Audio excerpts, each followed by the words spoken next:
Jai Yuradhaman Bhavan Kunjabihari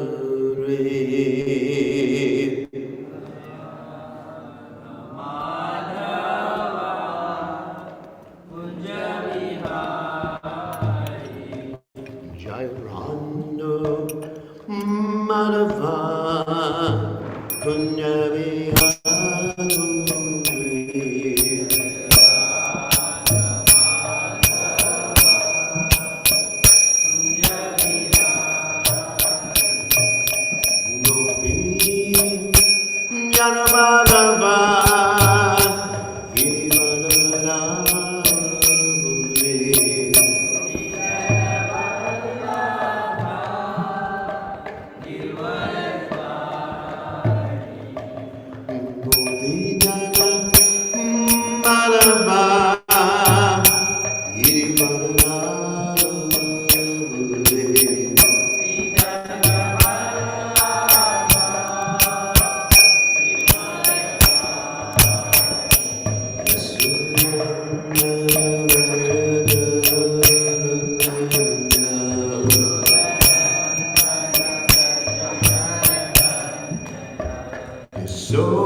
also tell us Shimad, His Divine Grace. Abhaya Chananana Bhaktivedanta Goswami Srila Prabhupada Vijay, ISKCON Founder Acharya. Srila Prabhupada Vijay, Anantakoti Vaishnava Vijay. Namacharya Srila Haridas Thakur Vijay. Prem Seko Sri Krishna Chaitanya Parama Nityananda Shadwaita Gadadha Shivasati Gaur Bhakta Vrinda Kijaya Shri Shri Radha Krishna Gopi Govardhan Sayam Makunda Radhakunda Giri Govardhan Kijaya Vrindavanam Kijaya Mathuranam Kijaya Jagadada Sami Kijaya Manamai Kijaya Shivani Glasadeva Kijaya Samveda Bhakta Vrinda Gaur Premananda Hari Hari Bol. All glories to the Son of devotees, all glories to the Son of devotees, all glories to the Son of devotees. All glories to Shri Guru and Gauranga Shilpopad.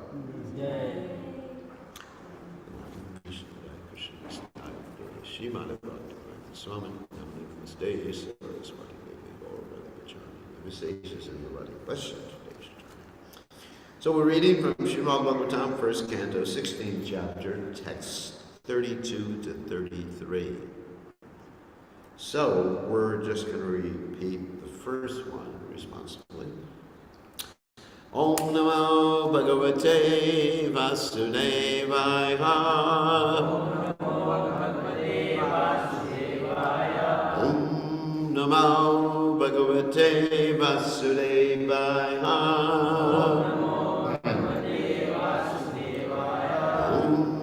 Namo Bhagavate Vasudevaya.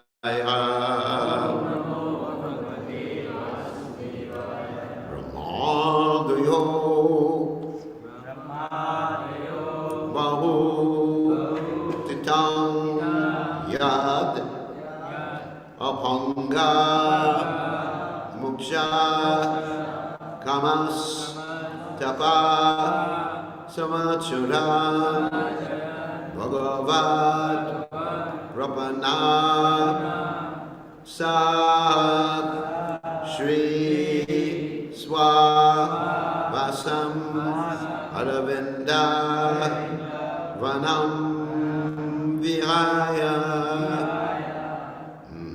Yat Pada Sovagam Alam Bhajate Anurakta. Okay. Ramadayo Bahutitam Yadapanga Moksha.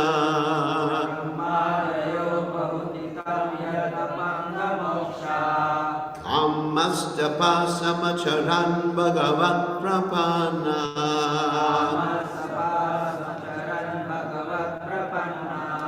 Sashri Swavasama Vindavanam Vihaya.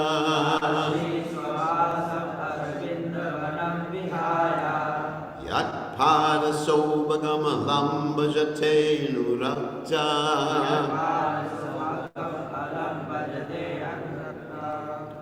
Brahmadayo Bahutitam Yadapanga Moksha.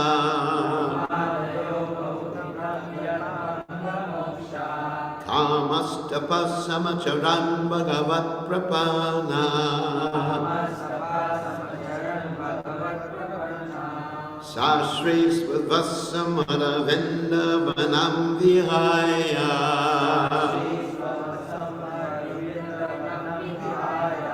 Yat Pada Sobhagamalam Bhajate Nurakta.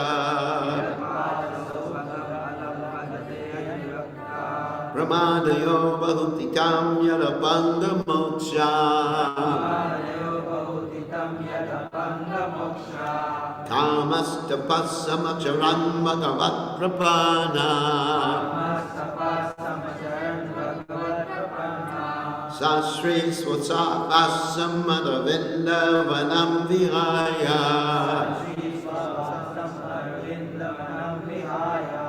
Yat Pada Sobhagamalam Bhajate Nurakta.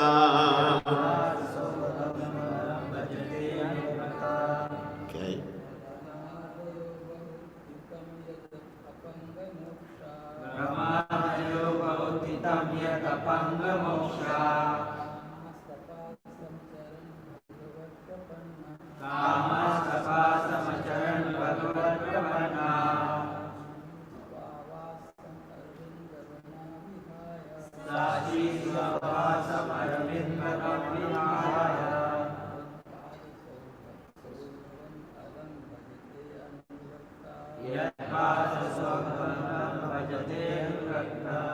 ब्रह्मादयो बहुतितं यत् अपङ्गमोक्षा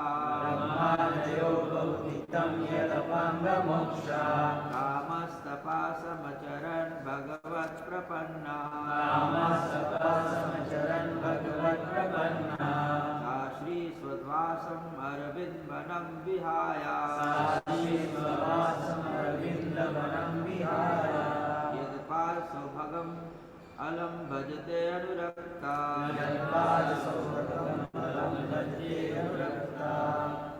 ब्रह्मादयो बहुतितं यदपाङ्गमोक्ष कामास्तपसमचरन् भगवत्प्रपन्नः सा श्रीस्वद्वासम् अरविन्दवनं विहाय यत्पादसौभगमलं भजते अनुरक्ता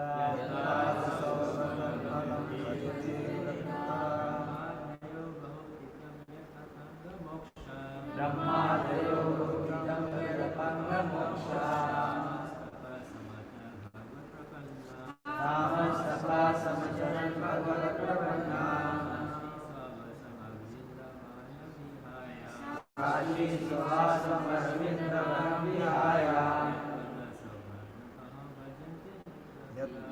यत्पादसौभगमलं भजते अनुरक्ता. Ladies.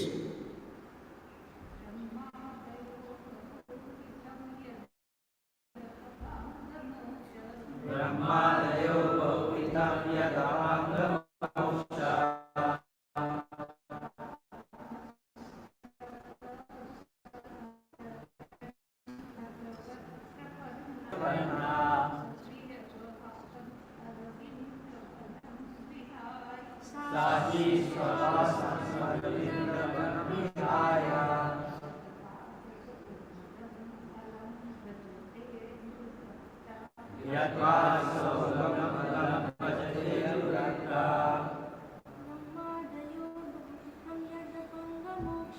ब्रह्मादयो बहुविधं यदपाङ्गमोक्षा कामस्तपासमचरन् भगवत्प्रपन्ना सा श्रीस्वद्वासमरविन्दवनं विहाय यत्पादसौभगमलं भजते अनुरक्ता. Okay, and I'm just going to read the next verse and then do word by word synonyms. Tasyamapja kuli sankushake duketair Srimatpadar bhagavata samalankritangi Trin acharocha upalapya tato vibhutim Lokan samam Yasrijanus Utsmayatim Tadante. Some word by word synonyms. Brahma Adayaha. Demigods such as Brahma. Bahutitam. For many days. Yat. Of Lakshmi, the goddess of fortune. Apanga Moksha.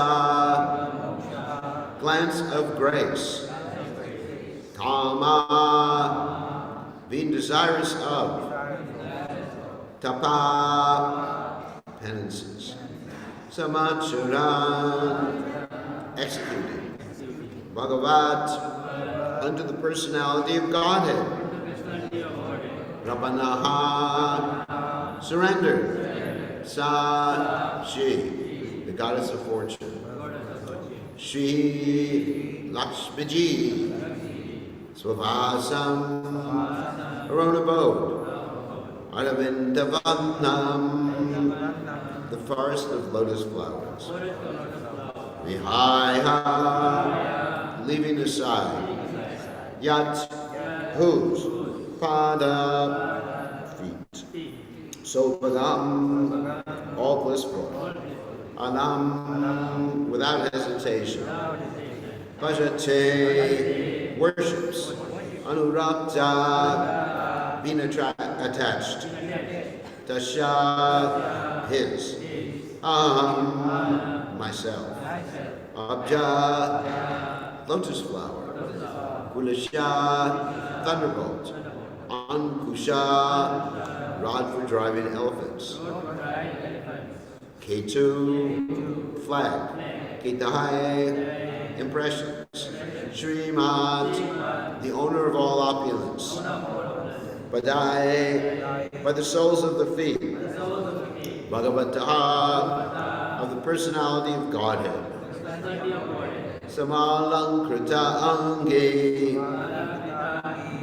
one whose body is so decorated, Trin 3, Ate superseding, Aroche beautifully decorated, Upalabhya having obtained, Tata thereafter, Vibhuti specific powers, Lokan planetary systems, Saha he, Mam me, yes, Srijat gave up, Utsmayatim while feeling proud, Tadante at the end.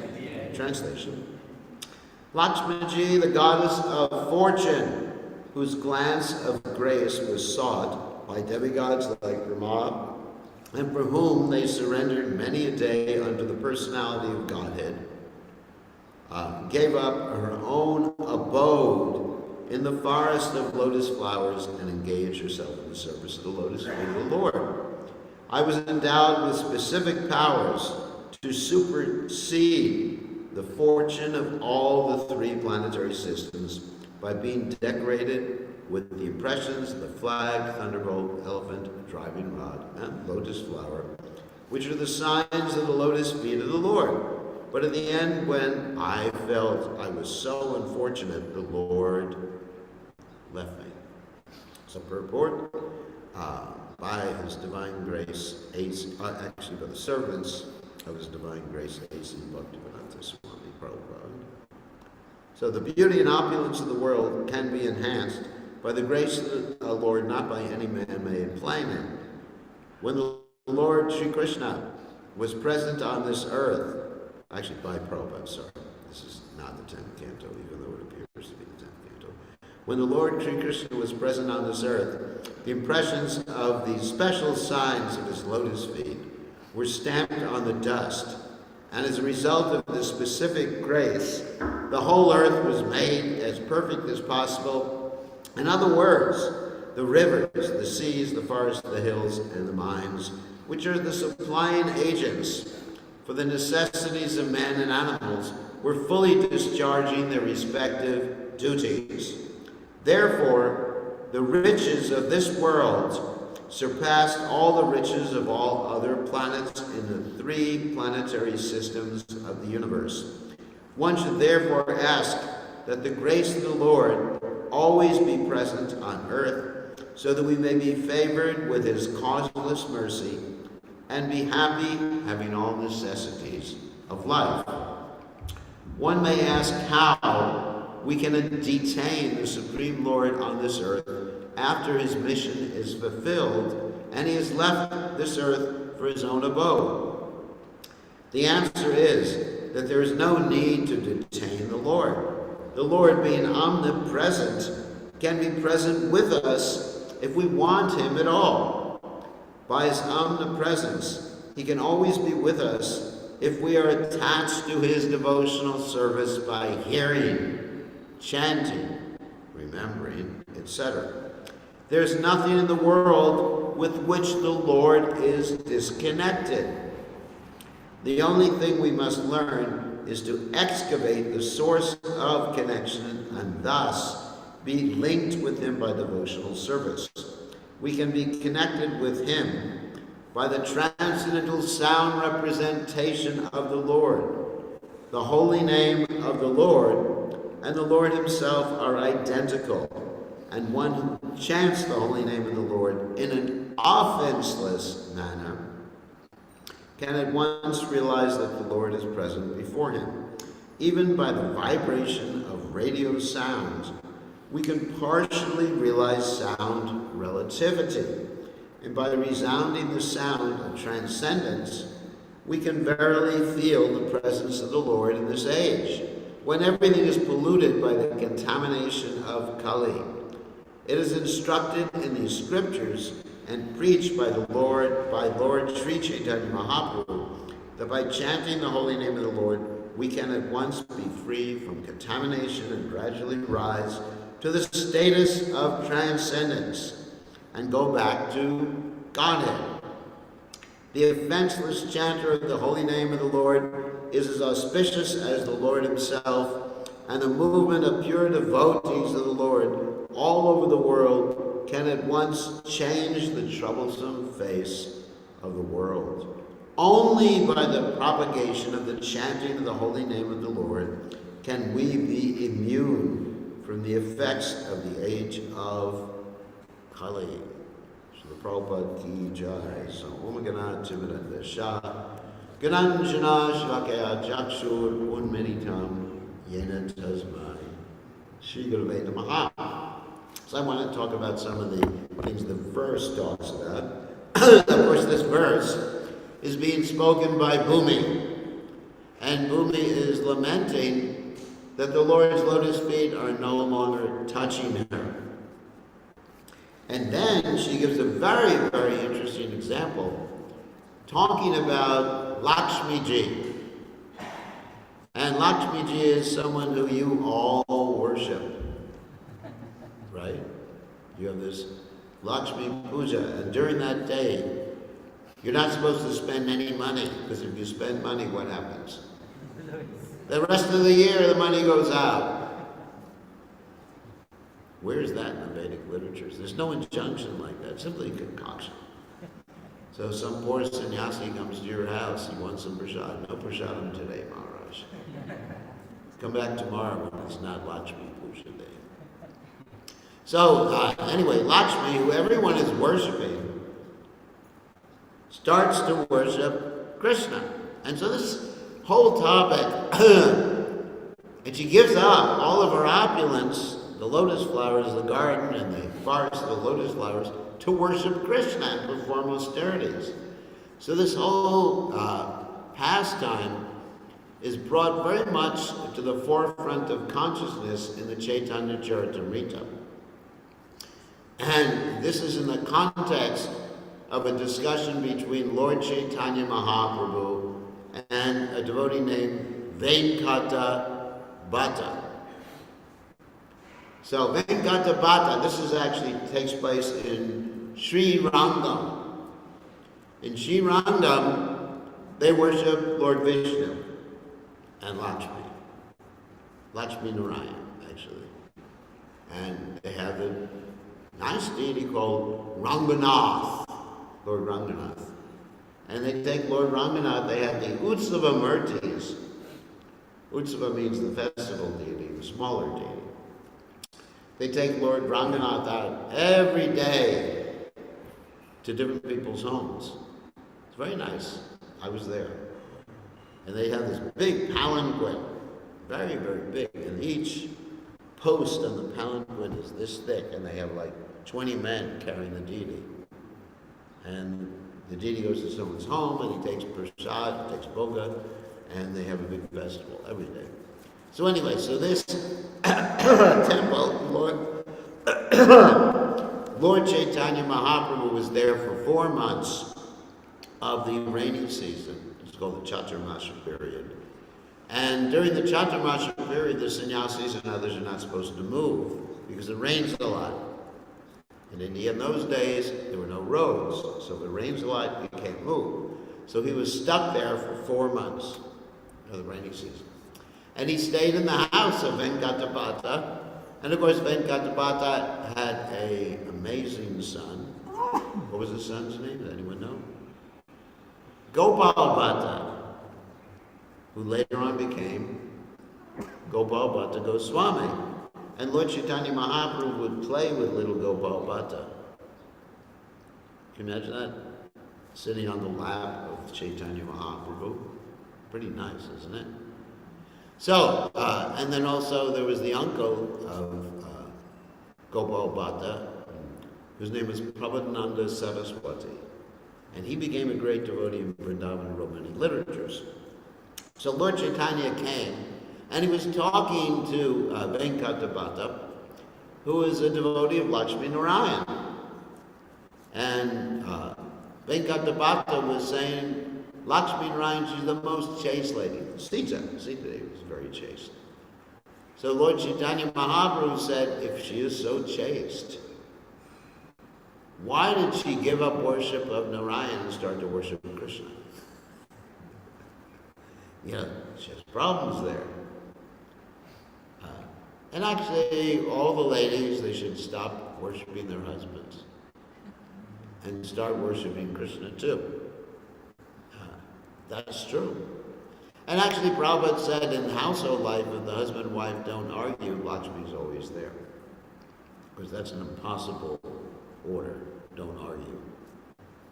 So anyway, Lord Chaitanya said that to Venkata Bhatta, and he was trying to agitate Venkata Bhatta. That if your Lakshmi is so chaste, why does she worship someone else? And Venkata Bhatta knew some of the philosophy.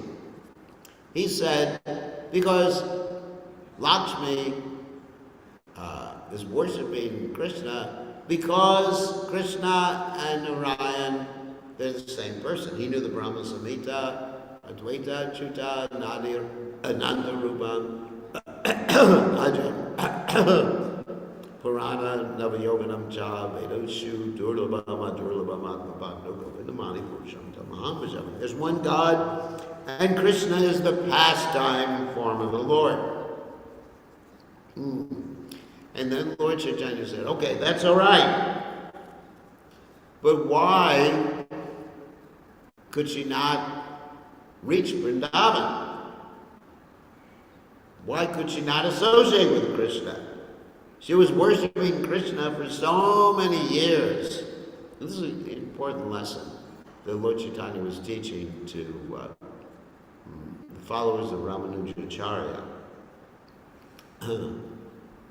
And so he said she was worshiping for so many years and she couldn't reach Krishna. What's her problem? And Venkata Bhatta said, I can't figure that out. That's, as they say nowadays, that's above my pay grade. That's, I mean, I don't have the Adi card to figure it out. And Lord Chaitanya explained that the reason she could not reach Vrindavan, the reason she could not associate with Krishna, is she was attached to her opulence. Wow.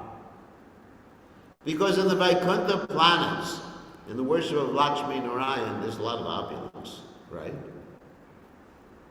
A lot of opulence.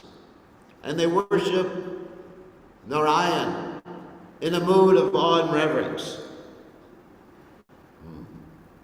Om Namo Narayana. You hear this all the time in the temple there. If you go to the temple, all the time. Om Namo Narayana Namaha. Om Namo Narayana. That's from Ramanujacharya, actually, that particular mantra.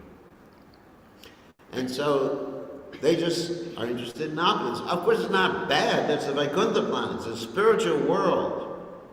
But they're worshiping the Lord in an awe and reverent mood. That's the point. In opulence. Not that opulence is bad. So this, of course, related to our Gaudiya Vaishnavism, is called Vaidhi Bhakti. Now, Vaidhi Bhakti is not bad. That's good. Because we should worship the Lord in a mood of opulence. We're supposed to worship the deity, as Prabhupada said, the deities, in the mood of Lakshmi Narayan. Even though Radha and Krishna are there on the altar, still the mood is Lakshmi Narayan. Like you see, the deities are dressed very opulently. Like if you go to Vrindavan, I mean, Krishna is wearing jewels, but he's very simple. He wears a particular color dhoti every day. What color is Krishna's dhoti every day? What? Yellow. And Radharani is always wearing what color? We can vote. Someone said red, someone said blue, someone said green, someone said purple. Blue! So Radharani is wearing blue because that's the color of Krishna. And Krishna is wearing yellow because that's the color of Radharani. It's nice. Just like there was a nice story told by, I think it's either Bhaktivinoda Thakur or Vishwanath Chakrabarti Thakur. This is about the Ashtakaliya Leela, the eightfold pastimes between Radha and Krishna. Because of Radhasana, I'm naturally thinking about these things. So, what happened is that in the morning when Krishna is woken up, he is in the bower, that means forest, jungle, with Srimati Radharani. So they're woken up by the parrots and the other animals and the gopis. They're all trying to wake up Krishna and Radharani so they can get back home in time. And, it's a real problem. Because if they don't get back home in time, their parents will discover they're gone. That's the loving affairs. Actually, one time there was a devotee in the temple who would sneak out every night to meet with his girlfriend. So he was imitating Radha and Krishna. He would climb out the window in the temple. So this is an imitation of Radha and Krishna, isn't it?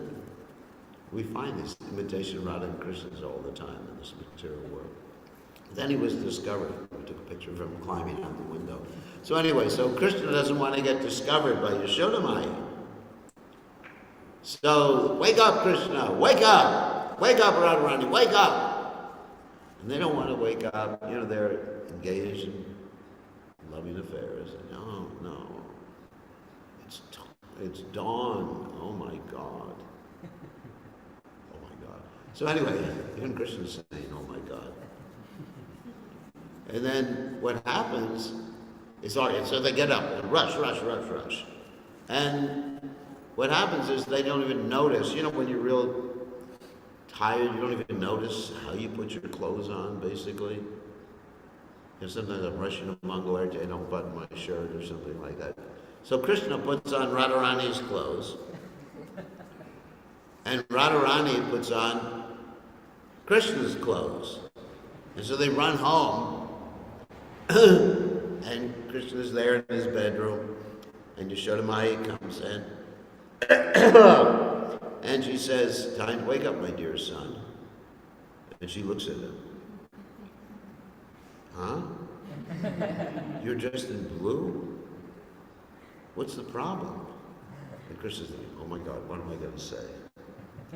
And he says, well, actually I switched clothes with Balaram. Because Balaram dresses in blue.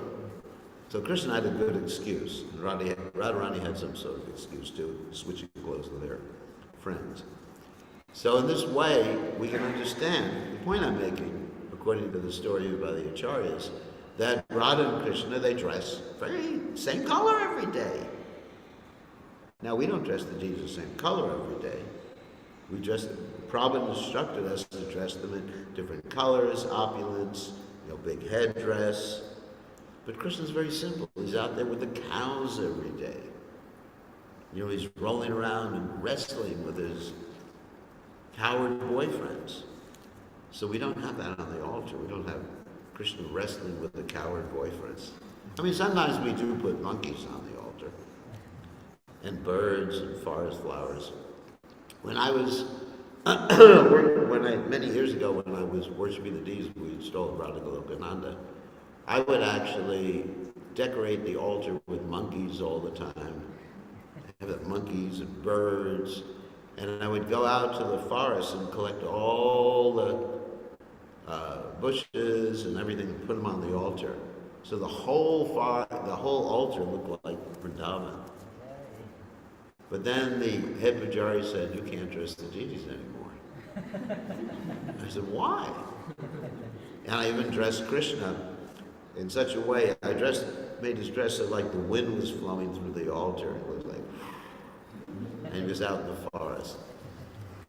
And she said, no, we have to dress the deities in the mood of awe and reverence. Plus, when I have to take off the clothes at night, it takes too long. You have the whole forest on the altar.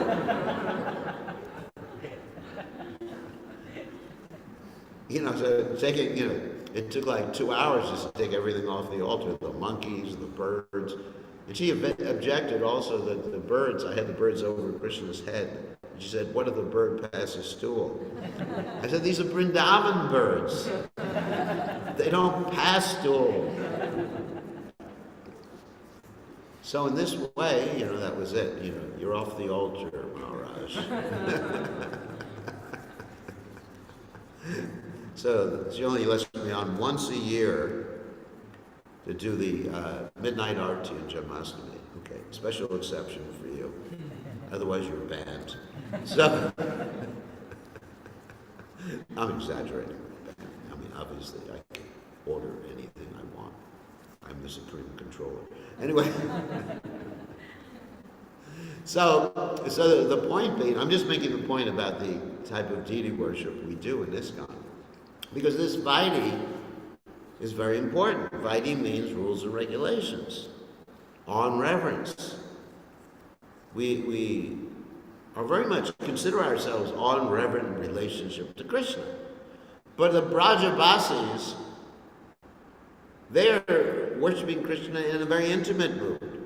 I mean, even if you go to Vrindavan today, and you go to the original Brajabasis, who live in the villages, and Krishna's like their friend, he's their buddy. I mean, even there's that story with Madan Gopal, who later on became known as Madan Mohan, where Madan Gopal was discovered by Advaitacharya. And Advaitacharya, he gave the deities of Madan Gopal to a family in Mathura. The technical gotra was a Chobe Brahmana family. Brahmana family. So he gave the deities to the family there. And they were worshipping Krishna in the Raganuga mood, not the Vaidhi mood. Raganuga mood means that they actually had Krishna playing with their son, playing marbles like they do in Vrindavan. And when it came time to take food, they would sit Krishna down at the dinner table along with everybody else. Okay, Krishna, here's your food, here's your prasad, whatever. And in this way, things were going on. So, fast forward a few more years after that, then Sanatana Goswami comes, and he visits the family. And he sees what's happening. He's horrified. He says, don't you understand? You're supposed to be worshiping the deities on the altar. Offer up obeisances, dandavats, Prabhu. Not that you put your arm around him and kiss him and hold him, take him to bed, tuck him into bed at night. Can you imagine if we took the deities? Of course, when we first installed the deities here, we did put them in bed. That's called the Shayana Anivas. Yeah, that means it's a ceremony before the actual installation day of the deities, which is on Radhastami, in case you don't know. Where you actually physically take the deities, and there were beds for the deities. And then I got the chance to sing them the bedtime bhajan. It was pretty ecstatic. I felt like I was back in Vrindavan. I took my harmonium on the altar and was singing Jaya Radhe, Jaya Krishna. And I think there's a video of that somewhere. You've seen the video? Yeah, so that's definitely Raganuga. You understand? It was blissful. Best time of my life.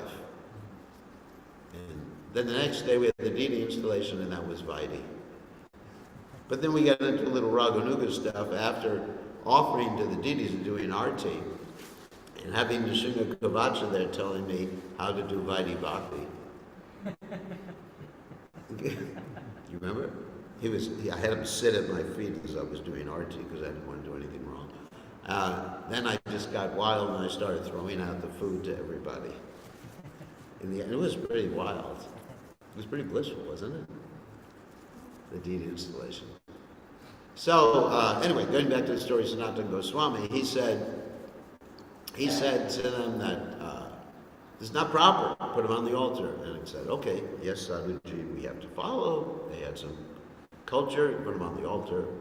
That night, Sanatana Goswami has a dream. He said, and the dream Krishna appears to him and says, "You spoiled all my fun.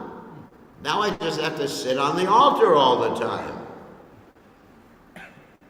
Can you imagine? I mean, you take a little boy and you just have to sit still, Prabhu. Krishna's always young, you know, at most 16. And you just say, sit on the altar all day long. What an austerity. I couldn't do it. I mean, it's enough, you know, once a year they have a Vyasa Puja, you know, you have to sit there, okay. Not all day long, you know, I like to do things, like go swimming, you know, and everything like that. And Krishna's like that too. So that's the Vrindavan mood, the Raganuga mood as compared to the Vaidhi mood. And so eventually, of course the story of Sanatana Goswami continues. Eventually, Krishna said that now you have to take care of me, since you ruined my fun. And then Sanatana Goswami, I can't do that. I can't do all this deity worship.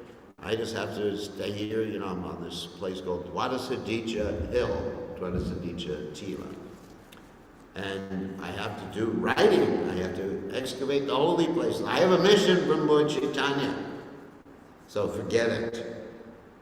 And then this Chaubey family had a dream, and in the dream, Madan Gopal, who later on became known as Madan Mohan, said, basically, I want to be given to Sanatana Goswami, so bring me there. So the next day, he brings him to Sanatana Goswami, and Sanatana Goswami says, no, can't accept.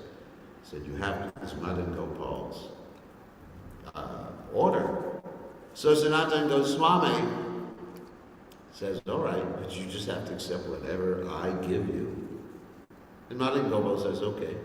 And so Sanatana Goswami actually literally hangs him from a tree. He didn't have an altar or anything like that.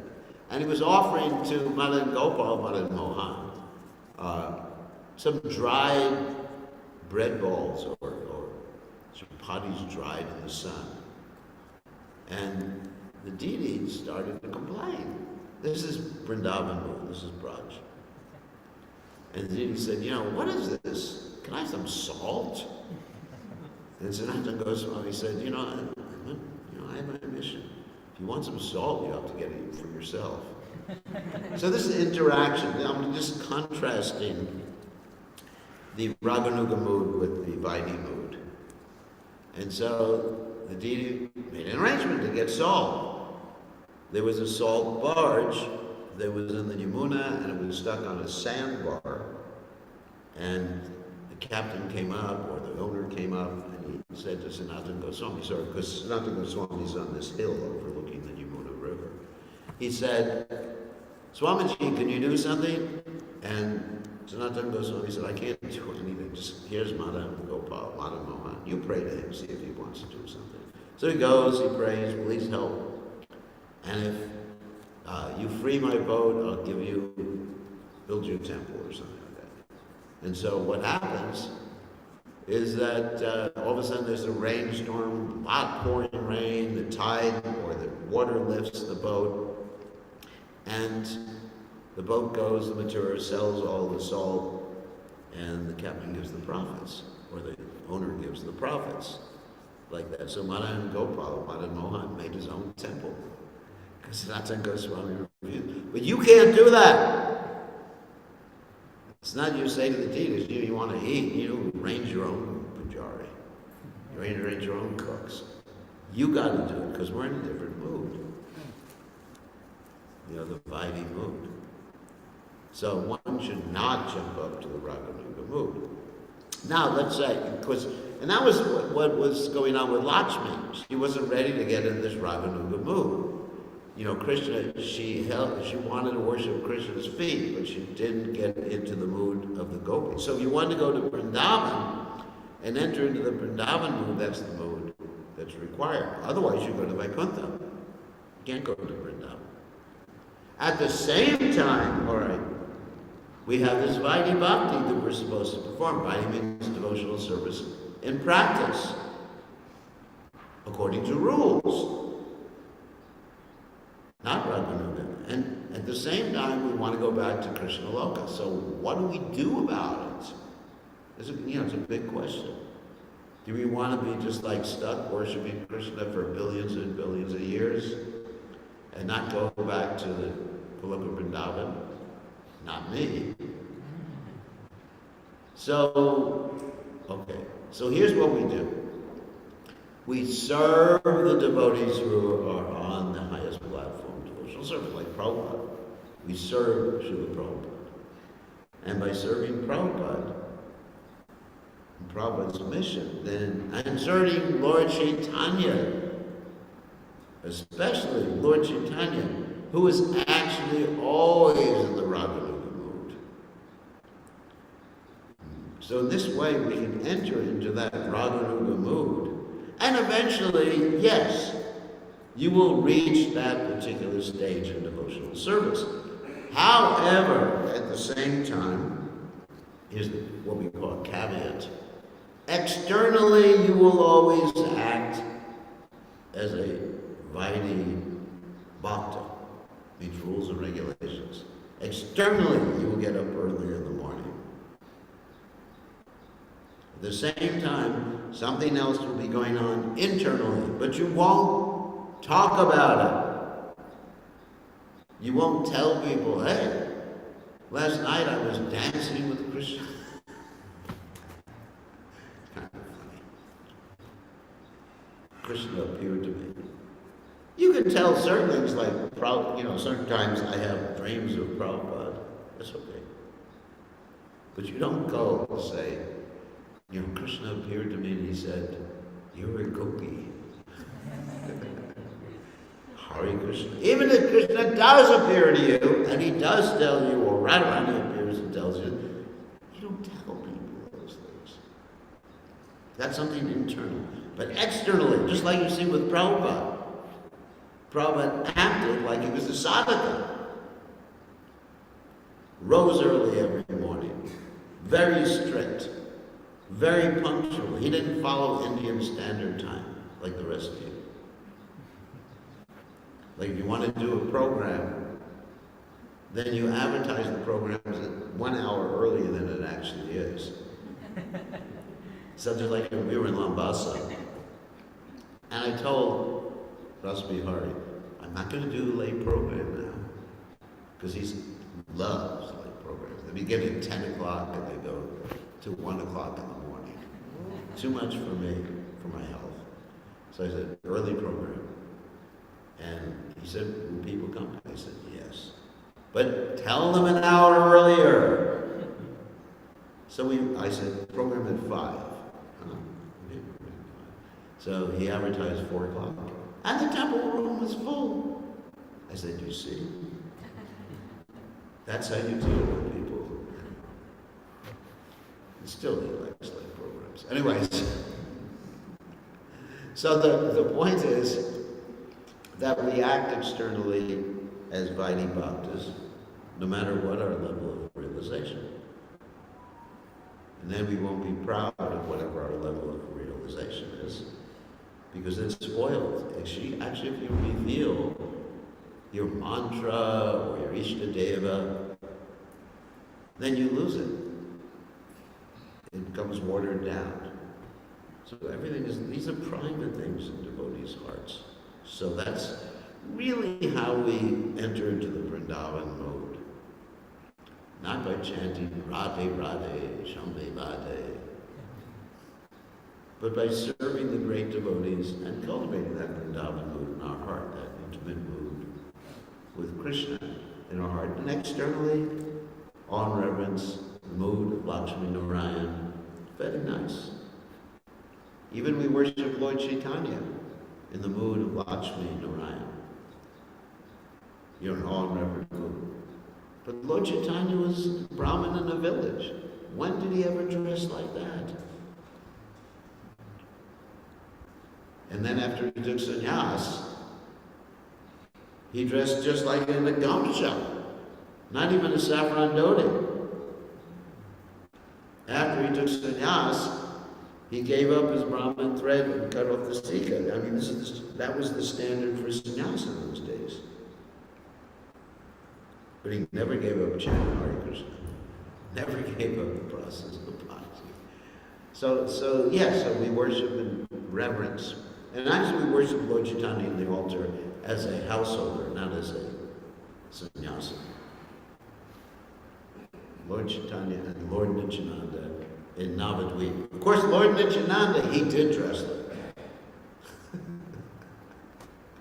Lord Nityananda had all sorts of jewelry all over his body. So much so that the thieves were attracted to Lord Nityananda. And they were always making plans how to rob him. And there was one thief, along with his dacoits, we'll end with this story, who were planning. And so what happened is that one day they were thinking, we're going to steal from Lord Nityananda. And so they came to where Lord Nityananda had his kirtan, and there were giant Vaikuntha guards guarding the place. And so they thought, it's not going to work. So let's come back. We didn't worship Durga enough. So they worshiped Durga. And basically, I'm just making a long story short. After some time, they think, well, now we're empowered by Durga Devi. Let's go back. So they go back, final time. And it's raining pus and everything from the sky. And they get blinded and they fall in the ditch and they're suffering, they're bleeding all over the place. And then the dacoit has the realization, we made a mistake. Sort of Durga tells him, we made a mistake. And then he goes and surrenders to Lord Nityananda and they all get back their sight and they live happily ever after as devotees of the Supreme Personality of Godhead. So Lord Nityananda did dress like that. Probably more up in the real jewels. He was an avaduta. You understand? Avaduta means like the wind. So anyway, so this is the story of Lakshmi, why she couldn't enter into Vrindavan. She had to cultivate the Vrindavan mood. Vrindavan mood is really intimate. You're living with Krishna every day, you're seeing Krishna everywhere. And Prabhupada actually mentions this in the purport. If you read through Prabhupada's purport very thoroughly, that we're always, he says this in the purport, let me read the purport here. He says that Krishna is with you always. Interesting. So you see, like, if you really read Prabhupada's purport, you see that Prabhupada is manifesting that Vrindavan mood. Let me get to that part of the purport. Give me 1 second. And we'll end with that. 32. Okay.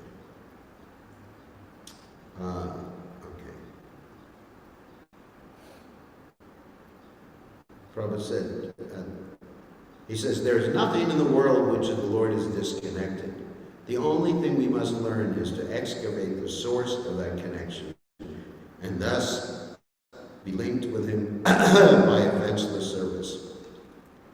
And then Prabhupada talks about transcendental sound. So, like Prabhupada would always say, he's always in Vrindavan. So Vrindavan is there. Our being in this material world is an illusion. The material world's real, but we're an illusion. And Vrindavan is there. Vrindavan is in your heart. Vrindavan is there. We just simply have to excavate it and see Krishna everywhere. Okay, on that happy note. All glory. So, any questions? Quick question or two. Yes. In the previous text, Prabhupada mentions that the author of Namjit Manas, he promotes the false Vedvite claims. So, but we see in Fiji, most of the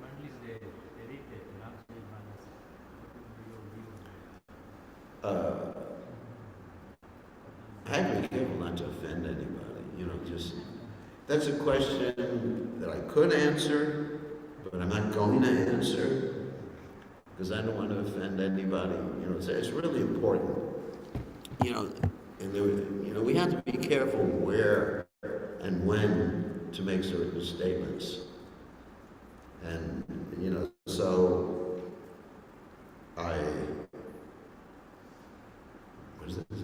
there's a statement in America that I refuse to answer on the grounds that may incriminate me. There's that protection in the U.S. Constitution. You can't, probably here too, Fiji, you can't testify against yourself. You can't be forced to testify against yourself. It's called the Fifth Amendment, pleading the Fifth Amendment. Because criminals do it all the time. So I plead the Fifth Amendment. I refuse to answer that question on the grounds it may tend to incriminate me. So yeah, so one time there was one devotee who actually got really heavy about that, and he offended a lot of people. So we don't offend people. You know, so you can look up Prabhupada's statement, and that's what's called a pointed question. Because you know the answer to it and you're trying to get me to say it and get myself in trouble. Yeah, it's called a pointed question, where you know the right thing and you say, you want him to say it, him to get in trouble. So, any other questions or comments? If not, we have a Sunday program, so that'll be later today. And we have Sunday breakfast. It's not a fast day, thank God. All glories to His divine grace, Srila Prabhupada, Srila Prabhupada.